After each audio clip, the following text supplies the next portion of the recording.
I think the biggest challenge is differentiating the conscience, the true conscience, from the familial beliefs you grew up in. Because most of the time, most of us feel something is wrong if our family had defined it as wrong, and often our family wasn't correct in that. So I think it requires a bit of self-reflection about your family of origin as well. Yeah. To begin that process. Becoming sensitive emotionally to that family helps to differentiate, doesn't it? Yeah. When you grow up in a family, really mum and dad are your gods for a while.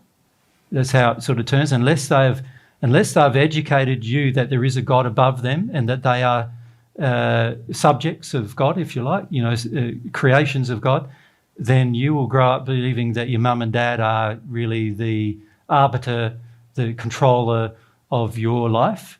And for a certain period of time, you will believe that, probably up until your teenage years for many. And then after that, they start challenging that as a concept. But while you believe that, and you're going to take on a lot of beliefs of your family, and you've got to stop treating your family's ideas and concepts as if they're right, because frequently they're not. So, and I had to do that in the first century as well.